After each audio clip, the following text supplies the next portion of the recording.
नमस्कार दोस्तों। एक बात तो आप पहले से ही जानते हैं कि मैं लगातार 2 सालों से जो टॉपिक सेलेक्ट करता हूँ, एग्ज़ाम के बाद दिखाता हूँ कि देखिए यूपीएससी ने कट ऑफ से ज़्यादा क्वेश्चंस इन्हीं टॉपिक से पूछे। इस बार मैं सोच रहा हूँ कि वो सबूत वाली वीडियो तो आएगी ही कि जो टॉप 300 की सीरीज़ चल रही है, वहाँ से देखिए इतने क्वेश्चंस आ गए। लेकिन एक अलग से सबूत वाली वीडियो बनाऊँगा जिसमें बताऊँगा कि ये जो टॉप 10 टॉपिक्स मैं दिखा रहा था आपको, वहाँ से कितने क्वेश्चंस आए। बहुत मज़ा आएगा। आपको इन टॉपिक्स पर भरोसा करना चाहिए क्योंकि ये सिर्फ ऐसे ही नहीं ले लिए गए हैं कि मेरे मन में आया, मुझे अच्छा लगा और मैंने टॉपिक सेलेक्ट कर लिया। ऐसा नहीं है। पिछले 25 वर्षों के टॉपिक्स देखे गए हैं, क्वेश्चंस देखे गए हैं, उनका विश्लेषण किया गया है, तब ये 10 टॉपिक्स मिले हैं। और जिन्होंने भी पहले पीवाईक्यू अच्छे से देखा है या कभी एक दो बार प्री निकाला है, उन्हें ताज्जुब नहीं होगा। वो जानते हैं कि कुछ सेक्शंस हैं जहाँ से क्वेश्चंस आते हैं। एक बात बता दूं आगे बढ़ने से पहले कि इससे पहले हमने पॉलिटी देखा है टॉप 10 और history and art and culture भी देखा है। तो उनकी वीडियोस भी हैं, आप देख सकते हैं, लिंक दे देता हूं कमेंट में। एक और बात, फिर हम टॉपिक्स पे आएंगे। आप में से कुछ दोस्त घबरा सकते हैं कि एग्ज़ाम करीब है, कैसे कवर करें, ये टॉपिक छूट रहा है। घबराने की ज़रूरत नहीं है। मैराथन वीडियोस पड़ी हैं चैनल पे, उनका भी लिंक मिल जाएगा कमेंट में, जाकर देख सकते हैं, इन टॉपिक्स को तैयार कर सकते हैं। इनके अलावा भी जो महत्वपूर्ण टॉपिक्स हैं वो भी हैं। अगर आप उससे भी जल्दी तैयार करना चाहते हैं तो पीडीएफ नोट ले लीजिए। ये व्हाट्सएप नंबर है, इस पर मैसेज करिए, सारी जानकारी लीजिए और नोट ले लीजिए, जल्दी से तैयार कर लीजिए। चलिए, बहुत बातें हो गई, अब आते हैं सीधे पॉइंट पर। तो भूगोल में जो ऐसा टॉपिक एक है भारत के भूगोल में जहाँ से हर साल प्रश्न आते हैं, 1 या 2 प्रश्न, कभी कभी 3 या 4 प्रश्न भी आए हैं, वो है अपवाह तंत्र, ड्रेनेज सिस्टम, जिसको आप कह सकते हैं मोटे तौर पर जो नदियाँ हैं, झीलें हैं, वहाँ से क्वेश्चंस पूछे जाते हैं। बताइए, कोई ऐसा साल आपको याद आ रहा है जिस साल यहाँ से क्वेश्चंस ना पूछे गए हों? इस बार भी पूछे जाएंगे, बहुत महत्वपूर्ण है। अब तो क्लाइमेट चेंज की वजह से ये और भी इनके ऊपर संकट मंडरा रहा है, तो ये महत्वपूर्ण तो हो ही गए हैं। तो यहाँ से क्वेश्चन पूछा जा सकता है कि भारत का अपवाह तंत्र कैसा है। सहायक नदियों के बारे में जान लीजिए, कौन सी नदी कहाँ से निकलती है, कहाँ गिरती है, उसकी क्या विशेषताएं हैं। कुछ महत्वपूर्ण उद्योग उसके आगे पीछे, मतलब किनारे आगे पीछे नहीं, किनारे लगे हैं, कोई शहर बसा है महत्वपूर्ण, बस ये बेसिक बातें देखनी है। लेकिन जो हिमालयी नदियाँ हैं ना, उनके बारे में, उनके उद्गम को विशेष रूप से देखिएगा कि कहाँ से वो निकल रही हैं। इसको लेकर ब्रह्मपुत्र, सिंधु, सतलज, तीस्ता, इनको लेकर खूब क्वेश्चंस बनाए गए हैं।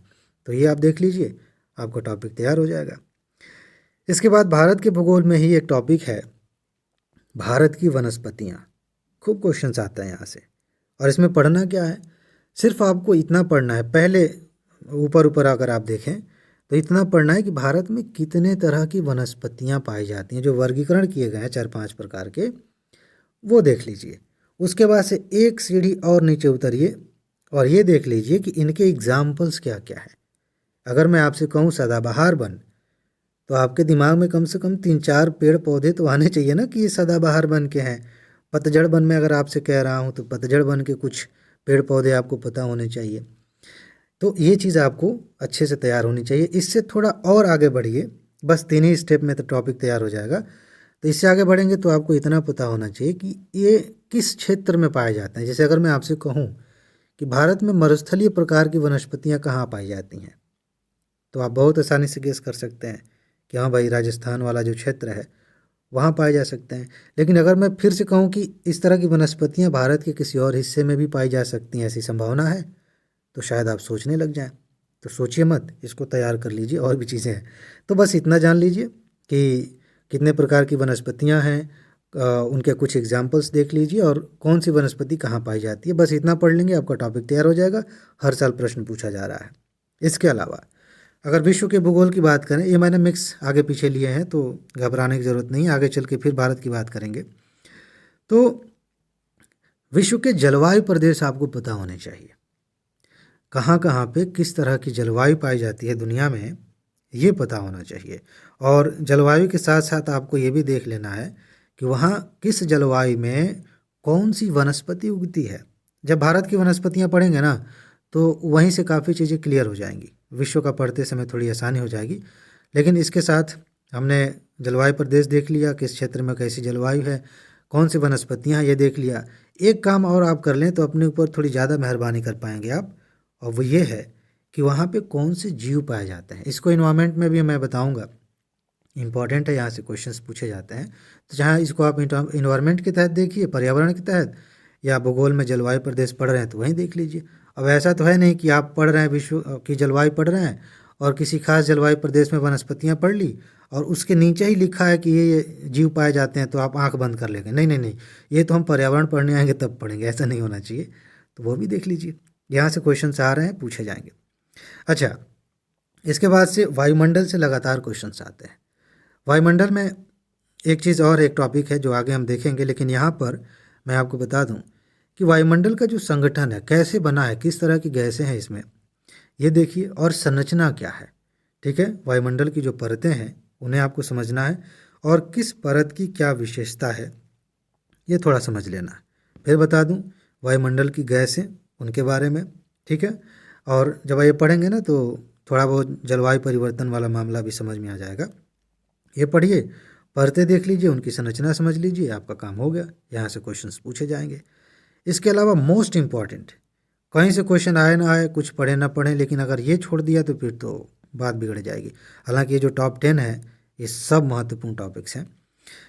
हार्न ऑफ अफ्रीका आपको पढ़ना है मैप में, जाइए देखिए, मैप खोलिए। वैसे जैसे गेंडे का वो उसके नथुने पे जो होता है सिंह जैसा, उसी तरह से हॉर्न निकला हुआ है अफ्रीका में, इधर अरब की तरफ।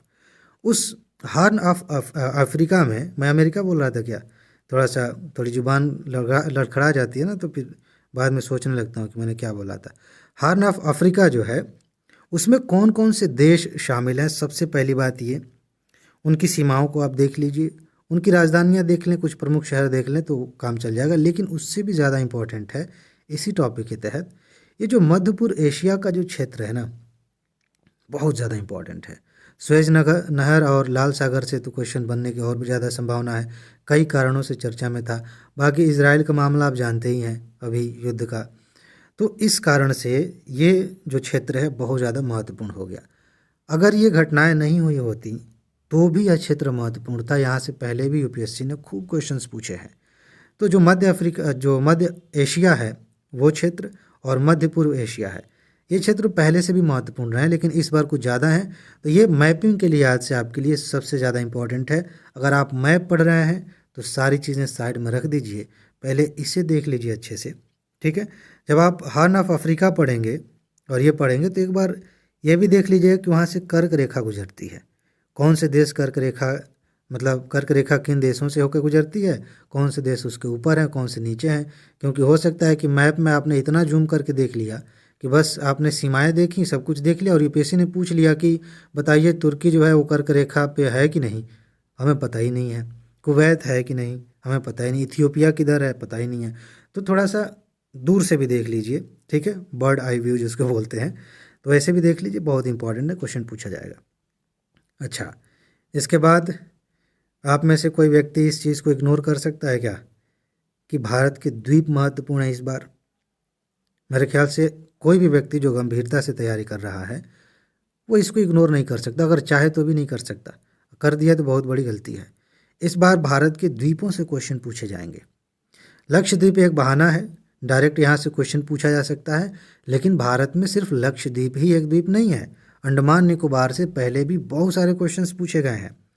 तो अंडमान निकोबार आप देखेंगे, लक्षद्वीप देखेंगे, तमिलनाडु के तट पे, तमिलनाडु और जो है श्रीलंका है, इनके बीच में कुछ द्वीप हैं। इधर बंगाल की खाड़ी में जो उड़ीसा का तट है, वहाँ से अंदर जाएंगे पानी में, ऐसे खुद नहीं घुस जाना है, देख लीजिए मैप में। तो वहाँ भी कुछ द्वीप हैं जिन पर विवाद होता रहता है। किसी एक, अभी उसका नाम नहीं ध्यान आ रहा है, आप कमेंट कर सकते हैं। एक द्वीप का मामला था जिस पे फिर बाद में तय हुआ कि ठीक है ये बांग्लादेश का द्वीप माना जाएगा। तो वहाँ कुछ द्वीप हैं, इन्हें देखिए। गुजरात की तरफ कुछ द्वीप हैं जो महत्वपूर्ण हैं, इन्हें देख लीजिए। तो लक्षद्वीप के बहाने द्वीप महत्वपूर्ण है। यहाँ भी थोड़ा दूर से आपको देखना पड़ेगा, पता है क्या, यहाँ 8 डिग्री, 9 डिग्री और 10 डिग्री जो अक्षांश रेखाएं गुजरी हैं उनको चैनल नाम दे देंगे। 8 degree channel, 9 degree channel, 10 degree channel, नाम सुना है आपने ना। 10 डिग्री पे तो कई क्वेश्चंस पूछे गए हैं, ठीक है। तो इन्हें आप देख लीजिए कि ये जो अक्षांश रेखाएं हैं किनको किनको अलग करती हैं, बस ये देखिए। जैसे 10 डिग्री पे यूपीएससी ने सीधा सीधा पूछा था कि 10 डिग्री चैनल किन दो द्वीपों को अलग करता है, ऐसे क्वेश्चन पूछे गए हैं। और भी पीसेस वगैरह में पूछा जाता है, तो ये भी देख लीजिए। इसके बाद हम आगे बढ़ते हैं। अगला टॉपिक है मृदा। बहुत ज़्यादा इंपॉर्टेंट है। मृदा से पहले भी क्वेश्चंस आए हैं। मृदा पढ़ते समय ना आप एक काम करिएगा, जैसे एक तो ये चीज़ जैसे मैंने बताया ना कि जलवायु पढ़ रहे हैं तो जीवों को भी ध्यान में रखिएगा। वैसे ही मृदा पढ़ते समय आप नॉर्मली सिर्फ इतना तो पढ़ते नहीं है कि हाँ ये मिट्टी है, यहाँ पाई जाती है और इसकी ये विशेषता है। नॉर्मली ये भी देखा जाता है कि इस मिट्टी में उगता क्या है। ये कोई छोटी मोटी बात नहीं है। मिट्टी की विशेषता, उसका महत्व इस बात से भी तय होता है कि वो उसका उपयोग क्या है। कोई मिट्टी बहुत सुंदर दिखती है, बड़ा मज़ा आता है, लेकिन उसका कोई उपयोग नहीं है, तो शायद उतना महत्वपूर्ण वो नहीं रहेगी। काली मिट्टी इसलिए महत्वपूर्ण हो जाती है क्योंकि उसकी वजह से कपास का उत्पादन काफ़ी ज़्यादा होता है इस क्षेत्र में। गन्ने का उत्पादन काफ़ी बढ़िया होता है। उत्तर भारत से ज़्यादा जो है क्वालिटी के गन्ने वहाँ उगते हैं, मतलब वहाँ से ज़्यादा चीनी प्राप्त किया जा सकता है। ठीक है, दक्कन के क्षेत्र में, महाराष्ट्र वगैरह में। तो काली मिट्टी इंपॉर्टेंट हो जाती है, लेटराइट मिट्टी इंपॉर्टेंट हो जाती है। तो इन मृदाओं को पढ़ते समय आपको ये भी देखना है कि कौन सी फसलें यहाँ पर महत्वपूर्ण हैं, कौन सी फसलें यहाँ पे उगाई जाती हैं। बाकी मृदा फसलों के बारे में हम बात करेंगे किसी और विषय में। आप गेस कर सकते हैं कि जब मैं भूगोल में नहीं बात कर रहा हूँ तो फिर किस में बात करूँगा। ठीक है, अच्छा, इसके बाद आगे बढ़ते हैं। पूर्वोत्तर राज्यों की जनजातियाँ आप देखिए, यहाँ से क्वेश्चंस अपेक्षाकृत कम आते हैं, लेकिन फिर भी मैंने टॉप 10 में रखा है इसको। इसका कारण है, बताइए क्या कारण हो सकता है। जो मणिपुर में हिंसा हुई, किनके बीच में हुई है? वहाँ की जनजातियों के बीच में हुई है। इसके अलावा जो अभी समझौते हुए हैं भारत सरकार वहाँ की जनजातियों के, असम की जनजातियों के साथ, वहाँ जो विद्रोही जनजातियाँ हैं जिन्होंने अलग अलग संगठन बना रखे हैं, तो उस वजह से भी वहाँ की जनजातियाँ चर्चा में आ जाती हैं। इस बार संभावना बहुत अधिक है कि पूर्वोत्तर की जनजातियों से क्वेश्चंस पूछे जाए, लेकिन आपको ज़्यादा यहाँ ढीठ नहीं बन जाना है कि हम पूर्वोत्तर कह दिए तो सिर्फ पूर्वोत्तर ही पढ़ेंगे। हो सकता है कि पूर्वोत्तर की कुछ जनजातियाँ ली जाएँ, कुछ इधर झारखंड बिहार की जनजातियाँ ली जाएँ, या फिर इधर केरल और तमिलनाडु की 4-5 जनजातियाँ लेके, चलिए मान लेते हैं 4, 2 पूर्वोत्तर की हैं, 2 बाकी हिस्सों की हैं, और मिलान करने के लिए दे दिया जाए। और आपने कहा कि नहीं, IAS PCS मास्टर ने कहा था पूर्वोत्तर की जनजातियाँ पढ़ना है, तो हम सिर्फ उतना ही पढ़ के जाएंगे, तो गड़बड़ हो सकता है। ये पूर्वोत्तर विशेष रूप से कह रहा हूँ, लेकिन इसी बहाने बाकी जनजातियों को भी आप देख लीजिए। जब आप किताब पढ़ने जाएंगे तो आपको बहुत सारी चीज़ें जानने को मिलेंगी कि जनजातियाँ हैं, ये इस प्रजाति की हैं, इनकी ये विशेषताएं होती, ये बाल, ये नाक, आँख, ये सब नहीं पढ़ना है। आपको सिर्फ इतना जानना है कि कौन सी जनजाति किस राज्य में है, बस इतना जान गए, बाकी आप आराम से क्वेश्चन हल कर लेंगे। बाकी आपका शौक है, पढ़ने में मज़ा आ रहा है तो थोड़ा समय देकर पढ़ सकते हैं। आगे बढ़ते हैं। आगे है चक्रवात। चक्रवात के साथ साथ आप थोड़ा सा वाताग्र भी पढ़ लें तो मज़ा आ जाएगा, लेकिन चक्रवात बहुत ज़्यादा इंपॉर्टेंट है। आप जानते हैं चक्रवात 2 तरह के होते हैं। एक उष्णकटिबंधीय क्षेत्र में आते हैं तो उष्णकटिबंधीय चक्रवात, दूसरे तरह के चक्रवात हैं जो शीतोष्ण कटिबंध में आते हैं तो शीतोष्ण कटिबंधीय चक्रवात। एक प्रति चक्रवात भी होता है, उसे भी समझ लीजिए। तो चक्रवात क्या है, इसकी क्या विशेषताएं होती हैं, इसके स्ट्रक्चर को देख लीजिए, क्योंकि यूपीएससी ने इस पर भी प्रश्न पूछा। स्ट्रक्चर पे जो चक्रवात की आँख होती है वहाँ पर दबाव कैसा होता है, एक वॉल बन जाती है, हवा की दीवार बन जाती है, उस वहाँ पे क्या विशेषता होती है, चक्रवात क्यों उत्पन्न होते हैं, उनकी दिशा क्या होती है, इन सारी चीज़ों पे क्वेश्चंस पूछे गए हैं, पूछे जाते रहे हैं, पूछे जाएंगे, महत्वपूर्ण है। इसके बाद भूकंप, मैंने भूकंप, उसके बाद से ज्वालामुखी, आप ऐसे देखेंगे जैसे भूकंप या ज्वालामुखी लिखा गया है, ठीक समझ रहे हैं। कभी कभी भूकंप से क्वेश्चंस आ जाते हैं, कभी ज्वालामुखी से क्वेश्चंस आ जाते हैं। इस बार देखिए भूकंप से तो पिछले बार मेरे ख्याल से लगातार 2 बार क्वेश्चंस आ चुके हैं, फिर भी तीसरी बार भी प्रश्न आ सकते हैं, क्योंकि इस बार भूकंप की कई घटनाएं आपने देखी हैं पिछले 1-1.5 सालों में, खासतौर से नेपाल में, उत्तर भारत में। हालांकि उतनी ज़्यादा तीव्रता नहीं थी, लेकिन चर्चा इसकी वजह से काफ़ी ज़्यादा थी। तो भूकंप से क्वेश्चन पूछा जा सकता है। भूकंप में मैंने आपको कई बार बताया है कि क्या क्या पढ़ना है। जो तरंगे हैं उनकी विशेषताएं देख लीजिए, जो यंत्र बनाए गए भूकंप को मापने के लिए वो देख लीजिए। थोड़ा और अच्छे से जानना चाहते हैं तो ये देखिए कि भारत में जो जोन बनाए गए भूकंप के वो कौन कौन है, कहाँ है, तीव्रता के हिसाब से। बाकी ज्वालामुखी के लिए आपको बस 2 ही बातें समझनी है। पहली बात कि ज्वालामुखी की जो विशेषता होती है, जिस तरह के स्ट्रक्चर बनते हैं ज्वालामुखी से, ये देखना है। और दुनिया में कई जगहों पर ज्वालामुखी द्वीप बने हैं या ज्वालामुखी पर्वत बने हैं, उन्हें आपको देखना है। इंडोनेशिया वाले चर्चा में है। इंडोनेशिया में सक्रिय ज्वालामुखी है, बार बार वहाँ से जो है उद्गार हो रहा था, तो वो चर्चा में थी। इसके अलावा दुनिया में बहुत सारी ज्वालामुखियाँ हैं जो सक्रिय हैं, कभी कभी तबाही भी मचा देती हैं। तो ये दो चीज़ें हैं, एक साथ मैंने रख दिया है, इनको आप पढ़ सकते हैं। बाकी इसके अलावा भी जितने टॉपिक्स हैं वो हमने टॉप 300 में कवर किया है, आप चाहें तो उनको भी पढ़ सकते हैं, चाहे नहीं आपको पढ़ना ही चाहिए। अगर यूपीएससी प्री निकालना है तो ये टॉपिक्स छोड़ के नहीं जा सकते आप, इन्हें पढ़िए। उनको पढ़ने के लिए आपको सीधे नीचे जाना है, कमेंट में, डिस्क्रिप्शन में प्लेलिस्ट का लिंक दिया गया है, उस पर क्लिक करना है, सारी वीडियोस खुल जाएंगी। आप जो वीडियो देखना चाहते हैं जिस विषय की देख लीजिए, उसके बाद बाकी देख लीजिए। और जल्दी से तैयार करना चाहते हैं तो पीडीएफ नोट ले लीजिए, ठीक है। तो इसमें बस इतना ही है। अपना ख्याल रखिए, खुश रहिए, मस्त रहिए, मुस्कुराते रहिए, जल्दी से सफल होइए और ज़िंदगी को एंजॉय कीजिए। आगे मिलते हैं, नमस्कार।